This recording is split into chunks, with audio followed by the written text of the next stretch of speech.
Et si on repensait complètement l'impôt à la plus-value?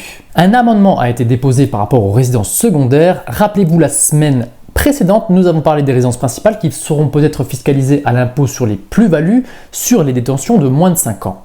Cette semaine, on va parler donc du coup des résidences secondaires et il est possible que le calcul de l'impôt à la plus-value change complètement. Je vous explique l'idée. Dans un premier temps, on va déjà rappeler comment fonctionne l'impôt à la plus-value. Dans la mesure où vous avez une résidence secondaire ou un investissement locatif, eh bien deux impôts vont s'appliquer lorsque vous voulez vendre votre bien. Un impôt à 19% au titre de l'impôt sur le revenu et la CSG-CRDS à hauteur de 17,2%. On couple les deux, on obtient donc du coup 36,2%. Mais sur ces deux impôts, des abattements vont venir s'appliquer en fonction de la durée de détention du bien. De cette manière, au bout de 22 ans, vous n'avez plus d'impôt sur le revenu et au bout de 30 ans, vous n'avez plus d'impôt sur la CSG-CRDS. Bien, ce qui veut donc dire que si vous détenez un bien immobilier pendant 30 ans ou plus, vous n'êtes donc plus redevable de l'impôt à la plus-value immobilière. Eh bien ça, c'est peut-être terminé parce que un amendement a été déposé et l'idée derrière cet amendement, c'est de faire payer absolument tout le monde. Et notamment dans le cadre des problèmes de spéculation et dans le cadre des problèmes de logement dans les zones touristiques ou dans les zones tendues, parce qu'effectivement, il peut y avoir des problèmes de disponibilité de biens, eh bien on abandonnerait cette idée d'abattement sur les deux impôts. À la place, nous aurions donc un impôt global qui serait donc soumis à la flat tax. Pour rappel, la flat tax, elle est à 30%, et donc, avec ce nouveau calcul, on ne profiterait absolument plus d'abattement dans le cadre de la détention. Donc, imaginez que vous avez un bien familial dont vous avez hérité ou quelque chose comme ça, qui est dans votre famille depuis 30 ans ou plus. Normalement, vous n'aviez pas d'impôt à la plus-value à payer dessus. Et bien maintenant, vous allez avoir potentiellement 30%. Dans la mesure où on tape extrêmement large d'un point de vue juridique, effectivement, tout ce qui n'est pas résidence principale et donc résidence secondaire, que ce soit réellement une résidence secondaire ou un investissement locatif, alors à ce compte-là, à compter de 2027 pour tous les biens bâtis et à partir de 2026 pour les biens non bâtis, vous devrez vous acquitter de la bagatelle de 30%.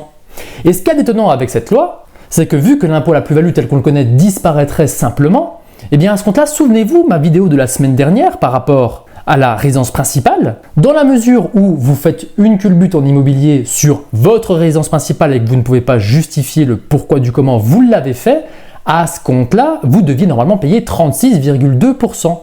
Eh bien, ces spéculateurs immobiliers dans les différentes zones extrêmement tendues de France verraient donc du coup un petit cadeau fiscal puisqu'ils passeraient de 36,2% à 30%.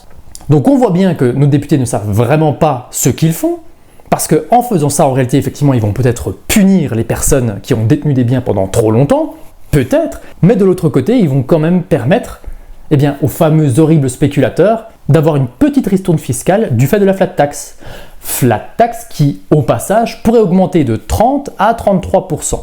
Il y a des détails qu'ils proposent par rapport au calcul de l'inflation. Donc si, par exemple, dans votre zone, l'immobilier a augmenté, je dis n'importe quoi, de 200% et qu'en réalité, vous détenez votre bien depuis 20 ans et que l'inflation a été de 40% sur les 20 dernières années, en gros, ils font un calcul un petit peu magique qui vous permettent quand même de dégréver un petit peu d'impôts. Mais toujours est-il que si cet amendement passe en l'état, je ne vous le fais pas en mille, la fiscalité va lourdement s'aggraver pour une quantité phénoménale de personnes. Déjà que toutes les personnes qui sont en résidence secondaire voient des taxes d'habitation complètement flamber. Eh bien, si cet amendement est retenu, je vous invite à revoir votre détention d'ici les 2 prochaines années. Honnêtement, et pour ne rien vous cacher, il y a quasiment aucune chance que ça passe en l'état à cause du point que j'ai relevé par rapport à la différence entre les résidences principales et les résidences secondaires. Vous doutez bien qu'il ne s'agirait quand même pas d'aller faire un cadeau à toutes les personnes qui possèdent leur bien immobilier depuis moins de 5 ans et d'aller leur enlever 6,2% d'impôt. Donc, c'est juste pour vous prévenir quand même que les idées fusent au niveau de la tête de nos députés et que de toute façon, l'impôt à la plus-value d'une manière ou d'une autre, si ce n'est pas cette année, ce sera sûrement l'année prochaine, va être complètement repensé. Donc, pour ceux qui détiennent des biens depuis un bon petit bout de temps, je vous invite tout de même à réfléchir sincèrement sur votre détention. Oui, ce projet de loi de finances 2025 est plus que rock'n'roll. J'ai pas de nouvelles particulières concernant la résidence principale. Il semblerait que l'amendement de la semaine dernière ait été retoqué. Je ne manquerai pas de vous tenir informé, donc n'hésitez pas à vous abonner. Je vous remercie de m'avoir suivi jusqu'ici et je vous dis à très vite pour de nouvelles vidéos. Ciao, ciao, ciao.